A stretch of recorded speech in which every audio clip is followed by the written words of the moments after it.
الفاتحة بالقبول وتمام كل سر ومأمور صور شر الله ونروض نافعة لكل شر كلمة لكل خير ولأحبابنا ولوالدينا ومشايخنا في الدين معروف وعافية وعلى نية أن الله يرزقنا وإياكم فهم النبيين حول المرسلين إلهام الملائكة المقربين أن الله يفتح علينا فتوح العارفين ويفقهون في الدين ويعلمنا التأويل ويهدينا إلى سواء السبيل ويجعلنا من الذين يستمعون القول فيتبعون حسنه الحمد ولكل نية الصالحة وعلمنا وأسلافنا وأكرمنا الصالحون ويدخل نيتنا في نيته وأعمالنا في أعماله وأخلاقنا في أخلاقهم إلى حضرة النبي وآل النبي بسر الفاتحة.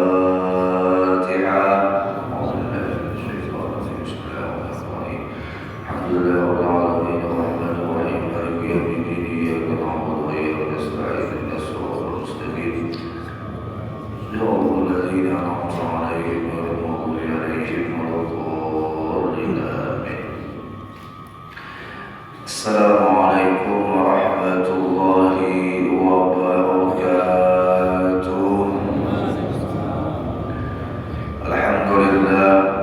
الحمد لله الذي هدانا لهذا وما كنا لنهتدي لولا أن هدانا الله.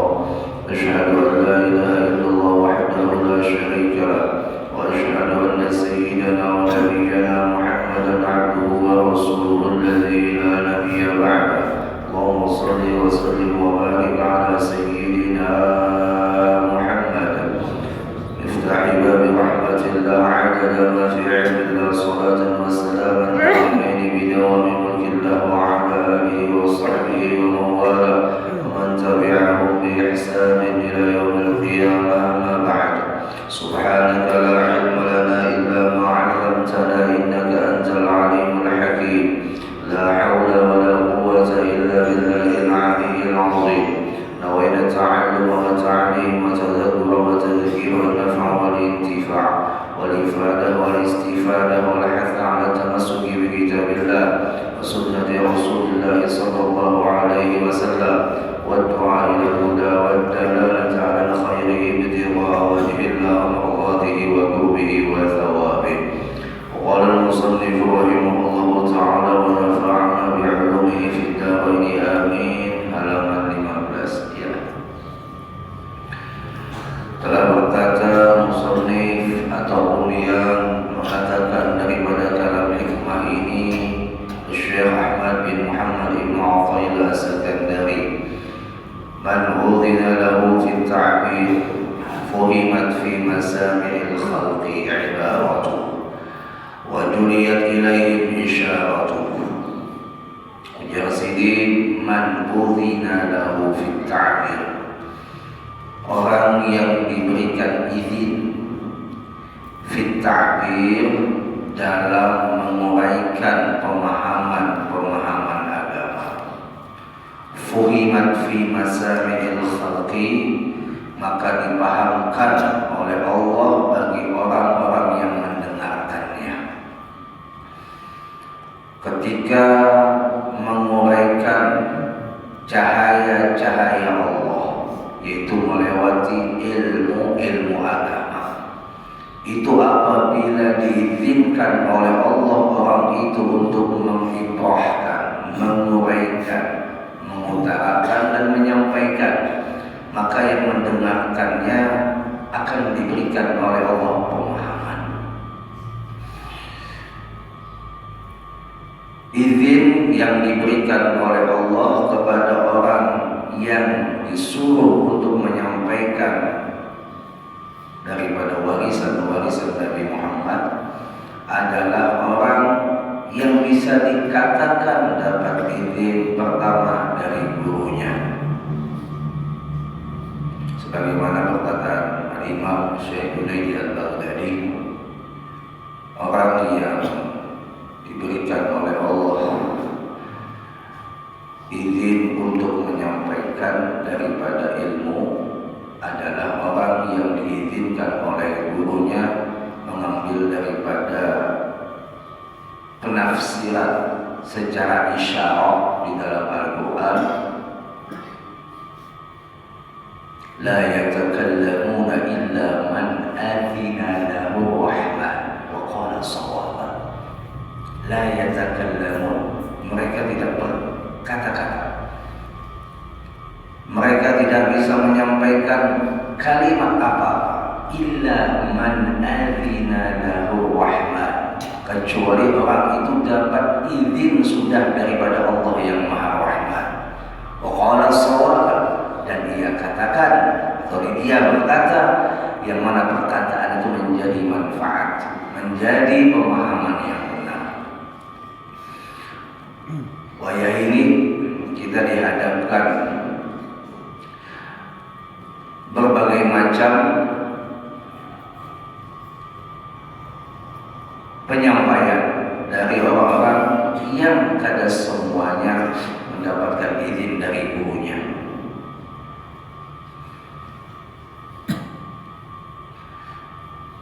Seorang murid tidak akan berani dia menyampaikan ilmu gurunya sebelum gurunya mengizinkan untuk disampaikan.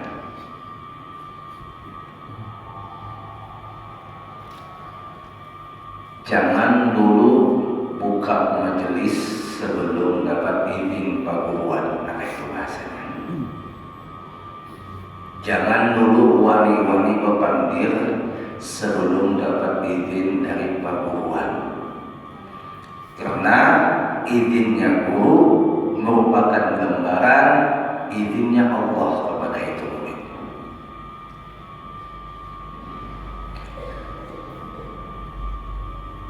Bahkan pada tingkatan yang paling tinggi mereka tidak berani menyampaikan ilmu kecuali ilmu itu sudah disanadkan. Nanti disanadkan itu diijazahkan, bukan copy paste dari Google. Jangan, bukan copy paste dari Google. Wah, ini menghendak jadi orang bisa bebannya nyaman mana. Buka Google, apa aja pembahasan yang ingin dibahas, tulis saja tuh. Ya kan, umpama masalah nikah, keluar semuanya tentang masalah nikah. Ya, sekalinya tak ambil pendapat Syiah nikah mut'ah, lalu disampaikannya di dalam kajiannya, akhirnya yang mendengarkannya berataan tersesat. Oleh sebab apa tadi? Sebab mengajarkan ilmu melewati Google, bukan melewati izin si guru. Guru kita mengizinkan sebelum guru itu yakin bahwasanya murid ini sudah bisa dilapas. Kayak kita juga tuh mewariskan gawian lawan anak, ya kan? Kita punya gawian usaha umpama menjual kayu, di sini banyak menjual kayu lah. Karena sembarangan kuitannya menjulur usaha itu lawan anaknya sebelum kuitannya yakin anaknya itu mampu melanjutkannya. Mun asal julung apa? Bisa menjadi bangkrut, ya tak? Kayak itu juga ilmu. Guru kada sembarangan mengizinkan muridnya untuk menyampaikan itu ilmu.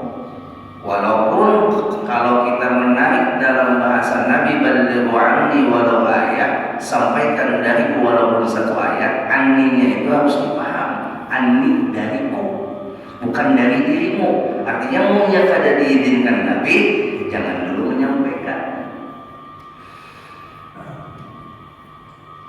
Ya. Bahkan wah ini hendak jadi penceramah ya, man.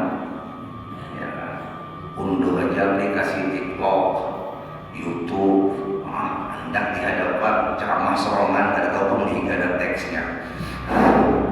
Iya kan? Tak. Oh, audiens yang mendengar, yang melihat aku, Masya Allah, ini Ustaz Barunan. Muninya itu menyampaikan ilmu tanpa izin gurunya, sama dia menyampaikan ilmu tanpa izin Tuhannya. Sebagaimana berkata Imam Ibn Athaillah ini, orang yang mendapatkan izin untuk menyampaikan menyampaikan ibarah atau uraian-uraian ilmu, maka akan diberikan oleh Allah pemahaman yang benar bagi orang-orang yang mendengarkannya. Walaupun bahasa yang disampaikannya kadang tertata rapi, karena dicerita ya.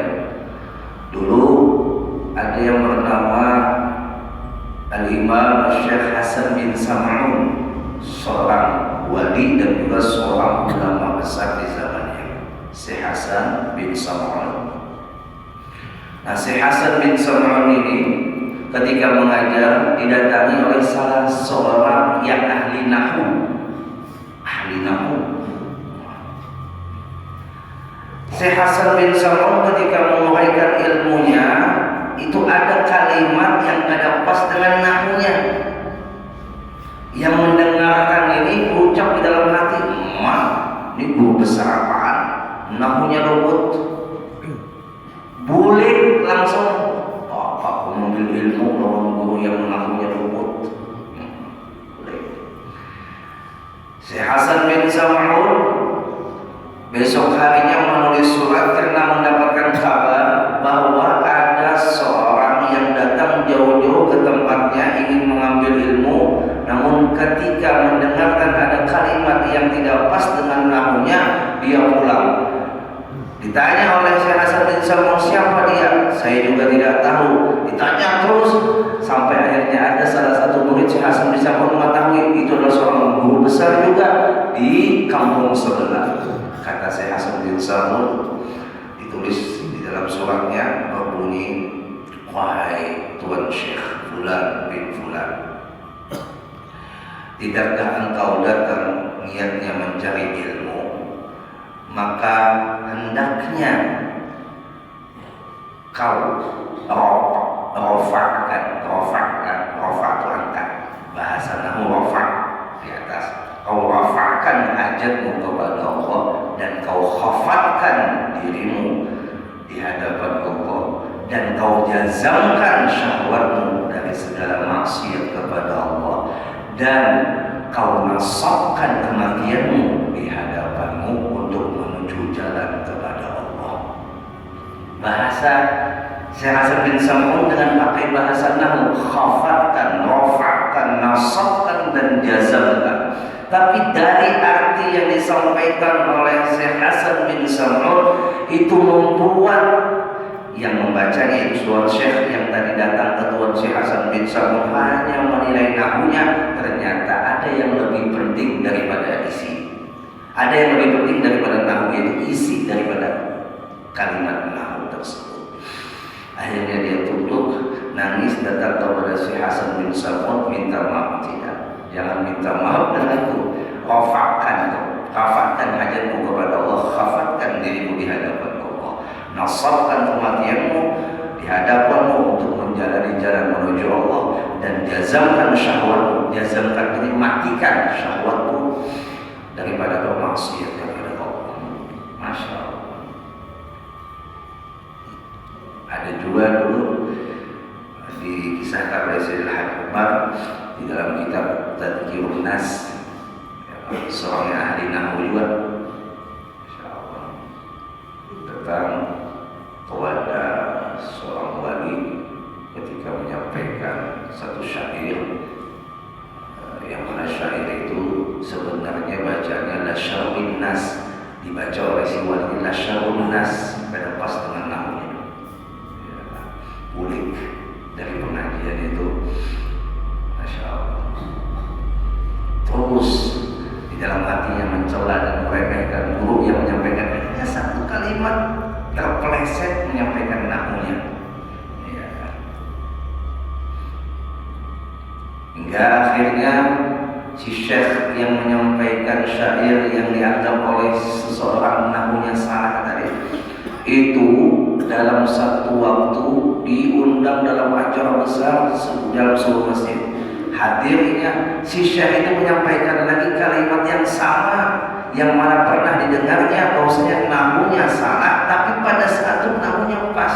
Akhirnya dia sadar, oh ternyata syekh ini waktu pertama kali bertemu bacaannya lasyarun nas salah mandor lakunya karena kepeleset lidahnya. Dengan dibuktikan apa? Setelah pertemuan yang kedua, Syekh ini membaca dengan pas namanya. Jadi Bapak Ibu jamaah, intinya apa? Orang yang mencari ilmu, ya kan? Kita dulu duduk ini, kita ini kan sebenarnya mencari ilmu kan? Atau ulun sama kita kan dulu mencari ilmu. Makanya yang kita baca adalah kalamnya orang yang berilmu. Kalamnya orang berilmu. Kita duduk mencari ilmu. Yang kita cari itu ilmunya kan, kalimatnya kan. Kalau kita hanya mencari kalimatnya, maka kita akan mengukur tata bahasa yang disampaikan oleh orang itu. Kalau kita mencari ilmu, kita cari isinya. Ada perbedaan orang yang mengambil ilmu hanya sekedar ibarat dengan orang yang mengambil ilmu bukan sekedar ibarat saja, tapi juga dengan isyarat. Kan di sini disebutkan ada dua pemahaman, ya kan? Wa juliyan ilaihim isyaratuhu, dan dijelaskan, dinampakkan kepada mereka isyarat. Ibarat, isyarat. Ibarat ini bahasa zahir atau ilmu zahir, isyarat ini adalah bahasa batin atau ilmu batin. Contoh di dalam Al-Quran, ada yang hafal, ada yang ingat. Innama yuridullah liyudhiba ankum rijsa. Apa itu semua itu? Ahlul bait wa yutahhiruhum tathhira. Masalah tentang ahlul bait. Innama yuridullah, hanya saja. Kan innamanya itu kalau kita ambil dalam kalimat bahasa nahu ada tuh hasri. Hanya saja, tak ada yang lain. Kebiasaannya tak ada yang lain.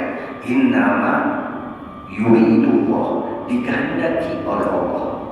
Liyudhiba ankum rijsa, yaitu dihilangkan dari kalian akan kotoran-kotoran. Siapa? Ahlul bait, mereka para ahlul bait.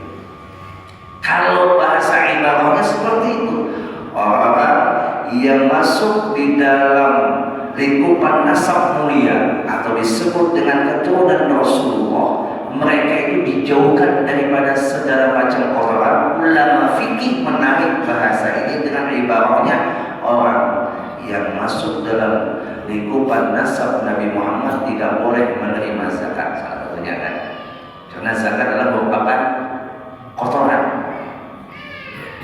Jadi habaib itu kalau boleh menerima zakat, mungkin hendak memberi Habib dengan bahasa zakat, Habib kada bakal menerima. Kalau hendak memberi Habib dengan bahasa hadiah, mau tak sini menerima. Itu ibarat bahasa fikih, ya kan?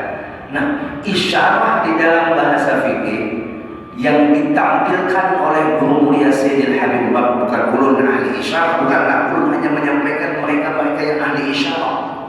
Seperti Sayyidil Habib mengatakan yudhiba ankum rijsa, itu isyaratnya adalah Allah ingin menunjukkan orang-orang yang kada masuk di dalam lingkupan cinta kepada Nabi Muhammad akan dijauhkan mereka itu daripada ahlul bait. Yudhiba, dijauhkan. Kenapa? Yang dijauhkan itu rijsa, kotoran-kotoran. Jadi orang yang kada cinta kepada ahlul bait adalah rijsa, kotoran-kotoran. Karena kada mau ditempelkan yang namanya kotoran dengan ahlul bait. Berarti orang yang kada mau mencintai ahlul bait adalah kotoran, najis. Nah, itu isyarat. Yang kita itu kada tahu memahaminya dengan sekedar hanya membaca ataupun membaca terjemahannya atau membaca tafsirnya sekalipun. Nah, isyarat inilah mereka mendapatkannya dari apa? Dari jalan gurunya, terbuka futuh, namanya Syekhul Futuh, guru futuh, yang akhirnya isyarat yang disampaikannya bukan lagi ibarat. Masya Allah. Di luar nalar Syekh Ali Jum'ah, Syekh Mutawalli Asy-Sya'rawi, rahmatan wasi'ah, banyak ulama. Kalau kita di Banjar, ambil saja guru kita sekumpul ketika mengibaratkan penyampaian ilmu-ilmunya, Lihat, ya bukan sekedar ibarat, ada isyarat. Contoh lagi kalam daripada Imam Ibnu Athaillah yang beliau menarik bahasa Al-Quran sebagai jalan isyarat dalam pemahaman-pemahaman yang ditujukan kepada pembahasan yang sedang dibahas. Dalam Al-Quran disebutkan innamas shadaqatu lil fuqara. Itu kan bahasa ibaratnya. Hanya saja sedekah itu berhak diserahkan untuk orang fakir. Teribaratnya, ya kan? Bahasa fikihnya bahwasanya sedekah itu wajib diserahkan kepada mereka yang berhak, di antaranya orang fakir dan fuqara. Isyaratnya coba kita lihat pemahaman mereka yang luar biasa. Sekali lagi saya sampaikan, ini bukan pemahaman ulun masih belajar. Di pemahaman mereka yang luar biasa. Apa kata mereka? Innamas shadaqatu lil fuqara. Hanya saja as-sadaqah bermakna isyarat pemberian Allah diberikan kepada siapa? Lil fuqara, orang yang merasa fakir di hadapan Allah. Bahasa mereka. Orang itu apabila merasa fakir kepada Allah, Allah akan berikan dengan pemberian yang lebih, dengan pemberian yang berkah. Dengan menarik bahasa di dalam Al-Quran, innamas shadaqatu lil fuqara. Banyak lagi di dalam Al-Quran. Makanya ada tafsirul ma'ani, ada tafsirul bayan, ya, apalagi itu Allahumma shalli ala sayyidina Muhammad. Tafsir Baghawi, ada lupa nama tafsirnya, nama kitab tafsirnya. Waktu di Darul Mustafa diajarkan secara khas. Allahumma shalli ala sayyidina Muhammad. Itu menyingkap bahasa-bahasa isyarat di dalam menafsirkan kandungan Al-Quran. Apakah mereka mengisyaratkan itu bil wahyi, sedangkan dalam hadis Nabi Ustaz man tafassara bil Quran ya kan bi wahyi falyatabawwa maq'adahu minan nar. Dalam hadis Nabi, barang siapa menafsirkan Al-Quran dengan pemikirannya seorang, maka siap-siap dia akan dilemparkan ke dalam jurang neraka. Apakah mereka menafsirkan Al-Quran dengan bi wahyi? Jawabannya tidak. Tetap bil ma'thur, tapi ma'thurnya bil isyarah, isyarah yang terhubung ilmunya itu dengan gurunya. Makanya tadi kembali kepada pembahasan kita, mereka tidak berani menyampaikan ilmu kecuali dapat izin gurunya. Kecuali dapat izin gurunya.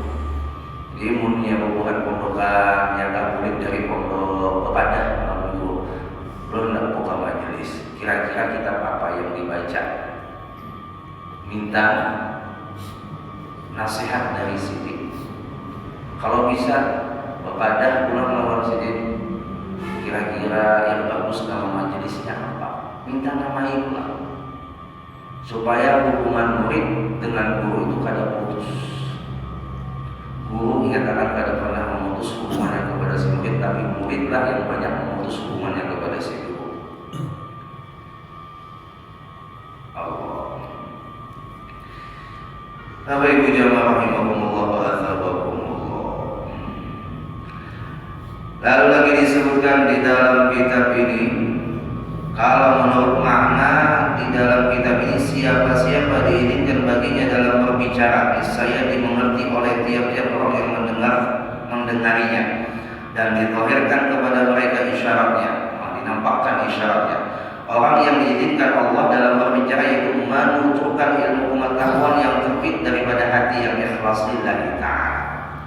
Pada intinya Bapak Ibu jamaah rahimakumullah, setelah dapat izin dari gurunya, maka dia akan mendapatkan keikhlasan dalam penyampaiannya. Atau sebaliknya, sebaliknya, atau tingkatan paling atasnya, gurunya kadang mengizinkan kepada muridnya kecuali sudah dilihat murid itu memiliki keikhlasan yang suci, yang murni di dalam hatinya ketika menyampaikan ilmunya.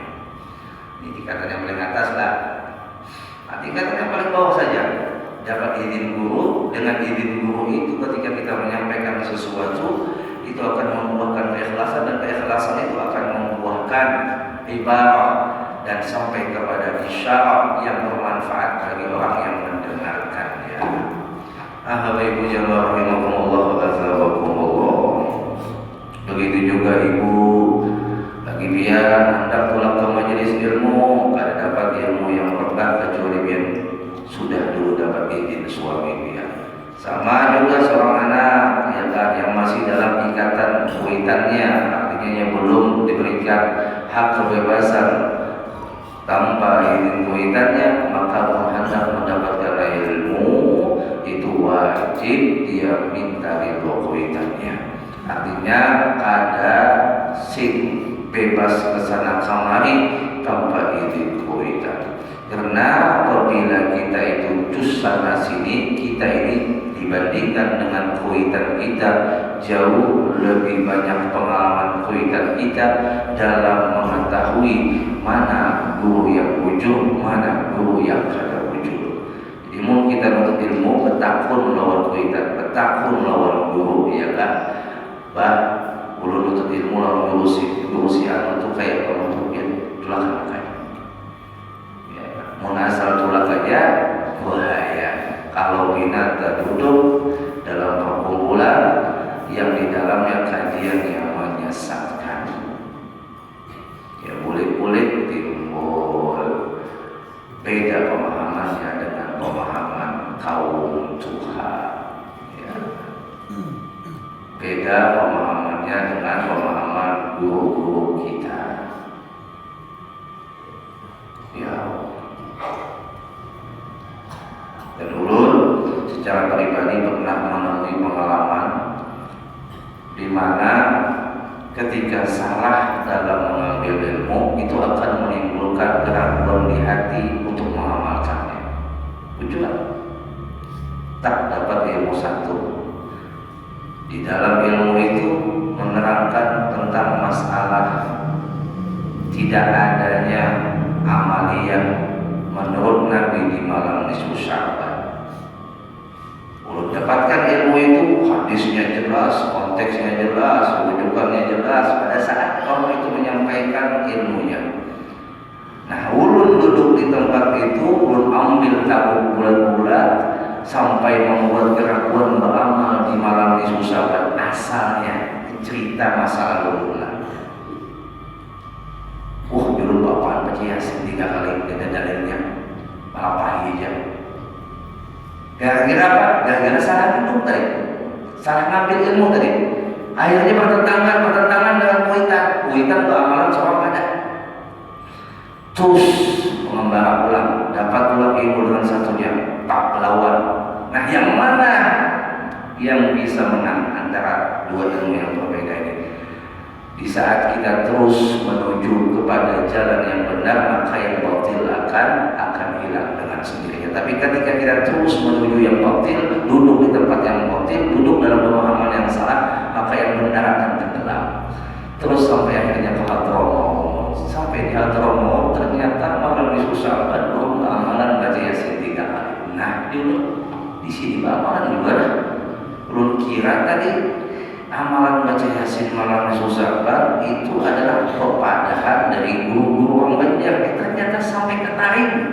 Ulun selidiki, ulun telusuri di mana ini asal muasalnya amalan ini.